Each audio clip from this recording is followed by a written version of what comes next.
Hi, I'm Julie Dole. Welcome to the Ignite Sparks podcast. I'm really excited about my guest today. We have Chief Chris Crawforth, who, by the way, is our Interim City Manager right now, too. So you've got a lot going on. I do. Thank you for having me. Yeah, I'm really excited to talk to you. I know you have just a huge busy schedule in general, being police chief, and now you're adding on Interim City Manager. Kind of how are you settling in? Oh, I'm still settling in. I would say that. Trying to really do the balance. The first week I had plans of when I would be at the police department, when I would be at City Hall, and those are completely out the window. So just rolling with it. Yeah, well, we're certainly enjoying having you at City Hall. Let's kind of backtrack a little bit and talk about your career so far with the City of Sparks. So how long have you been with the city, and how long have you been Chief of Police? I've been with the city for 19 years, and I've been the police chief coming up on 3 years in November. I can't believe that. It's been 3 years already. I know that with your experience, you have made some pretty significant changes at the police department, and maybe we should kind of start with those because I think that leads into why you're making such a good interim city manager.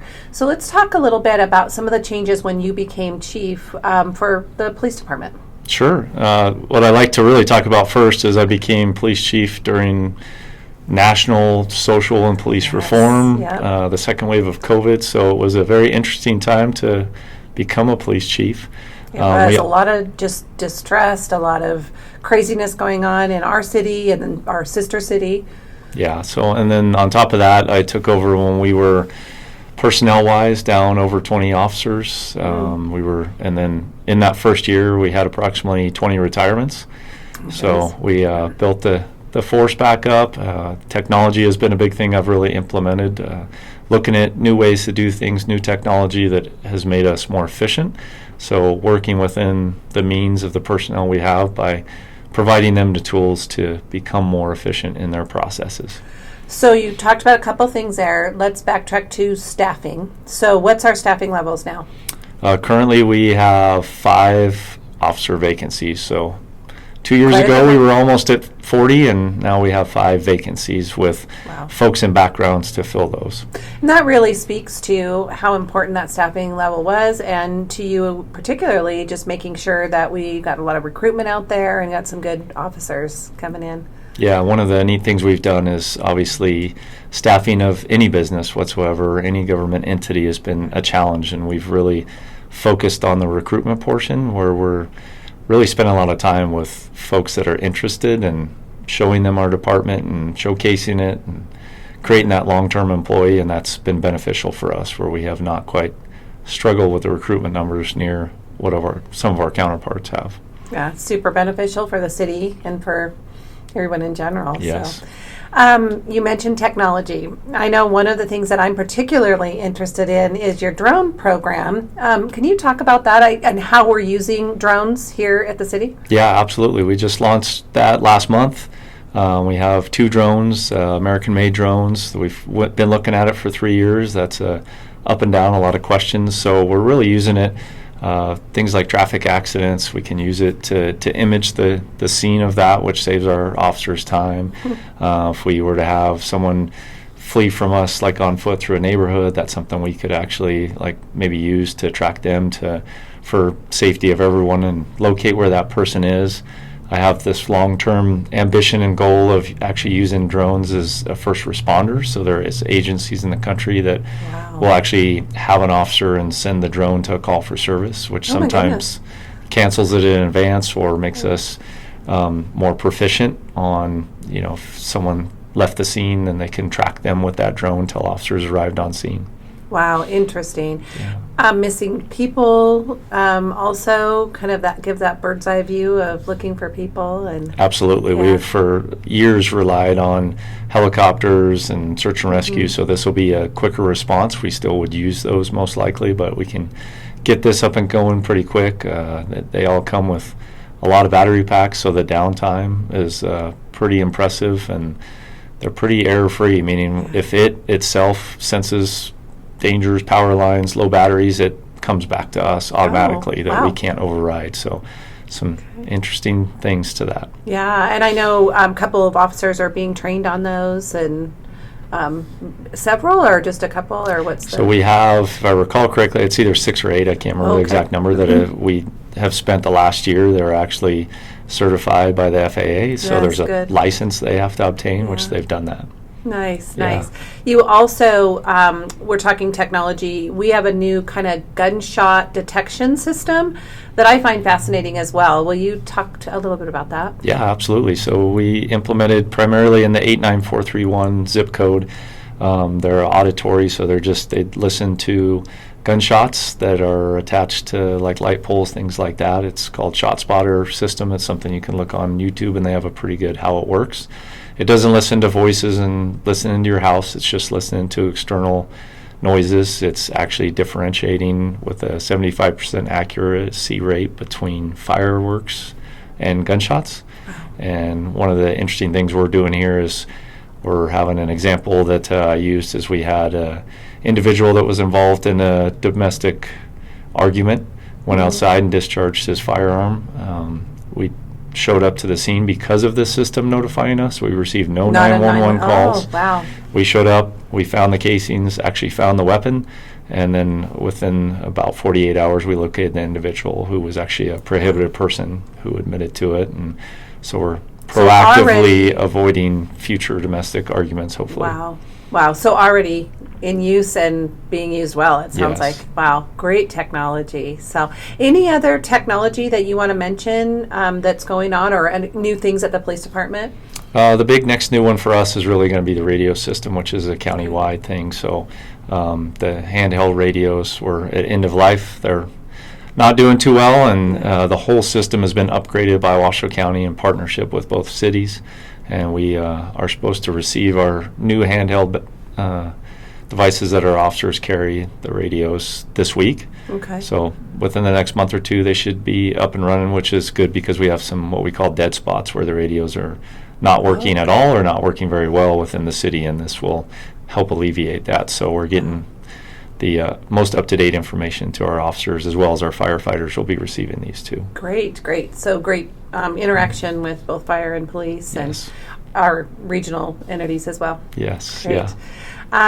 One of the things I know that you have told me is that as you move into the interim city manager position, you're very grateful for your people that you have already in place at the police department that can really hold down the fort and help while you're doing this role for the next 6 months or so. Do you want to talk about that? Yeah, absolutely. Specifically to my 2 deputy chiefs and then our administration manager. So the way it really works out is I have 2 deputy chiefs, one Clint Bellamy that oversees our operations. So the easy way is everyone in uniform, and then Tara Edmondson, who's kind of everyone out of uniform on the sworn side, and then Sheila Licious-Ill manages the majority of our civilian staff. So they've been with me since I became chief. We all kind of came into it together, so we all know what to do, and more importantly, they know what to do. So good. Well, it is nice to have that backup because I know you're already busy with your regular job, and now you're going to be moving into interim city manager. Tell me how that kind of came about and how you feel about it. Just a request from the mayor of, hey, we need someone, and I want that outside look of, because you've been in the outside department, so looking in, and we like some of the things you've done. So and great leader, and really leading well. So I'm just truly honored that they think highly enough of me to put me in that spot. Well, and I think you have some pretty good priorities that you'd like to start with. What are some of your first things that you'd like, first steps maybe? The first step, and I've talked to it a couple times, is just the stability. So obviously our city, for me, has been kind of the quiet people. We just do our jobs and do great work and go about our business. And obviously in the last few months, we've been in the news and not always for the good stuff. So I want to get us back to ground zero. And for me, that's really through our employees. So we have amazing employees throughout the city, and they know what we need to do. We just need to listen and implement some of those things. So. Right. One of the things I know you're doing is kind of making your rounds, meeting with employees, employee groups. How's that working? Really good. So we've had a lot of good feedback. We really just got started, but over the next 6 weeks, we'll meet with the majority of the employees and really the message is let's bring some calm. We'll start working on a new city manager, explaining that process, a lot of openness and transparency among all staff, and asking them for ideas that maybe they wrote down at some point and they didn't think ever had a chance, and Right. how work life can be better, or different schedules, things of that nature. Just as long as we're providing to the citizens of our city, Right. let's try it. Well, I know as a city employee, I really appreciate just the information and the communication, and I think that everybody so far that I've talked to just really appreciates just the openness, and you're very open to ideas and what's been working, maybe what hasn't been working. So I think that's just a great conversation that you're having with people. And that's where really I've had success. I don't come up with ideas. I just say, let's try it. Most of the time they work. Yeah. Sometimes they don't, but at least we give it a shot and we learn from those. Yeah. And I've really learned that the employees are where the ideas come from, and there's usually someone like me that's in the way that's saying no, and we're going to at least try it if we can. So, yeah. Yeah, I think you're so right. I mean, I think of the employees here and just amazing employees all the way, throughout Sparks. And I think there's so many great ideas that a lot of us have, that I love that you're open to those ideas. So, yeah. Speaking about the next city manager, you don't want the job? No, I'm going to pass and go back to just one job. So, yeah. So what does that process look like then for choosing our next city manager? The first big step is identifying the outside consulting firm that there's hasn't been done yet. Lot throughout the country. So staff is working on that. Myself right now identifying some firms, some options for the city. Mm-hmm. That will likely lead to a council workshop in the next few months where I bring forward 5, 6, 7 companies that are willing to do this recruitment for us and put it in front of council and let them tell me which one they would like to go forward with. Okay. And then from that point, it would be identifying a contract with that company and really working with them to see what that looks like. And so we're probably a couple months out from truly announcing it, but if we're going to do a big national search, we want to do it right. Find the right firm. And okay. So first step, council is going to approve which company we're going to be using, which recruitment firm, and then we go on for what we're looking for and look for applications and that kind of thing. Yes. Yeah. Okay.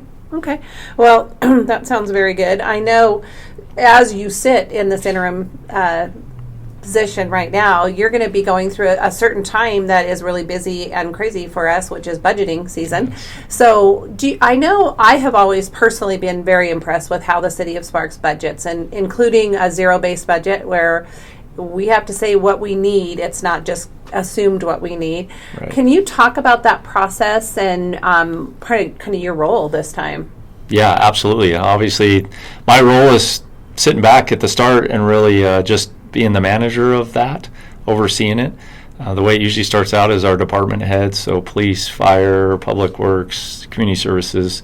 The finance director will come forward with, here's where we were last year, here's how revenues are looking, here's how expenditures are looking, and then we identify some needs for the year and start working through the process of our greatest needs. And as we all know, we all wish for a lot of things when it comes to Christmas, and when Christmas Day shows up, we don't get everything, but we're still happy. So, yeah. Yeah. So that process, I think, starts about December or something, or maybe even before that, and goes all the way till June of next year. So you are slated to be here in the interim position until March at least. So you'll be going through a big portion of that. Yeah. Yeah. Through the time that I'm here, we'll almost completely finalize it through that end of March term. So it will really get started in the middle of next month. Okay. And then a lot of requests and finalizations from department heads will be right at the end of the calendar year. Yeah. And then our almost final is usually submitted April 1st. So right about the time that I may or may not be stepping out of this, depending on a new city manager. Yeah. And it's pretty, I would say 95% complete by April 1. Okay. Kind of switching gears a little bit, I was in the office the other day, and I really heard some amazingly great news that we closed on the land, the property, or we're getting ready to. I don't know if it's exactly done yet, but on the property for our new Fire Station 6. So that's a huge deal. Can you talk about that a little bit, just to let people know how important that is to the city? Absolutely. So we have struggled with the new builds, especially out by the new schools off Wingfields Hill Road, because we just don't have a fire station that's close to meet the needs of our response times. So, yeah, we just finalized that. The final documents are being sent over either today or we received them late last night. I haven't confirmed that yet. So it's up off Wingfields Hill Road. News. And, very, very exciting. So if everything goes according to plan, we should be operational around in about 2 years from right now. Wow, super exciting. And I know I was reaching out to Chief White, our fire chief, and he was just talking about the process of designing the station, actually getting the property. And he said the collaboration between departments within the city has just been amazing. Yes. Yeah. And they've really done a great job of lining up the things. So we already have some of the fire engines, the apparatus, the equipment is already on order. It all should be here approximately this. Yeah, we're looking at 18 to 24 months for the apparatus, for the vehicles. He's already hired the folks that will fill that station. So all of it's coming together rather than we just have a place and no one to fill it. So it's been a big process. Yeah, and I love that it's just been such a great collaboration, and even to the point where firefighters kind of had input on what that station was going to look like and how kind of some of the important changes that need to happen, and that I think it's great. So I've seen the designs; that looks pretty good. So very exciting. And we'll be putting out a lot more information about that. So it's not just this podcast, but there's going to be some great information coming out about that new fire station. So, and again, just knowing that we have a lot of the stuff on order, it doesn't just get here tomorrow when you order it, when you're looking for apparatus and such. So like you said, 2 years out, you really need to prep for that. So yes. Yeah. Good. So I know you have set kind of a great border for just public trust. And how do you, through this process of losing our previous city manager, I think we've lost some trust maybe with employees and the citizens in general. What do you think is the first step in kind of building that trust back up? Just being available, doing the meetings that the mayor and I have been doing with employees, and just when citizens ask for things, give them the answers, and don't delay that, whether it's the answer they want to hear or not. Just being open and straightforward with where we're at or what the answer is, and just being available.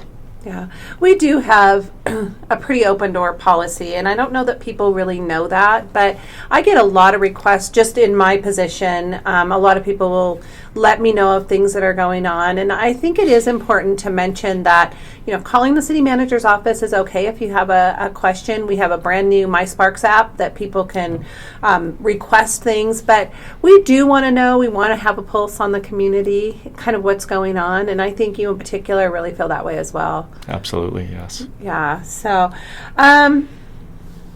what have I missed? What have I missed that maybe you really want to just kind of mention before we close? One more thing, like one of the other big goal and focus of mine will be our community services department as far as hiring. So the shameless plug for we need some future employees, and you'll see a lot of openings coming from the city of Sparks. We've had a strong focus on public safety, and we're going to shift that to hiring our community services division. I mean, that is everything from our water treatment plant to streets maintenance, park maintenance, facilities maintenance, keeping our vehicles up and running all across the city. It's just a huge department, and I always tell my folks, they're the 911 for us. When the police and fire show up and we don't know what to do, they have someone that knows what to do. So, and they just have had some retirements, and it's time to build them back up with personnel. So that's going to be a significant goal of hiring within that department. And I know those are a lot of the calls that we get are, there's a pothole here, or this park has some weeds, or, whatever that looks like, the street sweeping, that kind of thing. And that department really is the boots on the ground and does so much for our city. So we are thrilled to say our police and fire, are pretty much staffed up. And so now, come apply for jobs. We will put them out there all through social media. We have Nextdoor. anywhere, that you get information, podcasting and such, that we'll be putting on a lot of those jobs. So that's exciting. Yes, yeah. That's absolutely. really exciting. Yeah. Anything else that you want to say? I mean, we're thrilled to have you. I know I have felt just personally that it's just been kind of an open door. You're very easy to talk to, listen very well. I think that's good for the city, and I know employees are pretty excited about that. Yeah, thank you. And I'll just highlight, I know that you've done a lot of work to put it out there in the city as well, so we have a lot of pretty good things going on in the next 2 weeks. So Yeah. we have the last event at the Oh, yeah. marina, Music at and the we marina. have pancakes at Oh, yeah. the fire station this Saturday. Yeah. We have another event at Sparks Middle School with quite a few of our different departments. The Faith and Blue. Faith and Blue Yeah. on the 7th at Sparks Middle from 10 to 2. Yep, we have the Fallen Firefighters Memorial. We're adding 2 names to that this Thursday. Thursday afternoon at 4 o'clock, so yeah. Yeah, so lots going on here, and I know how busy you are, so I can't thank you enough for just the time you spent. Absolutely, thank you. All right, thanks for listening.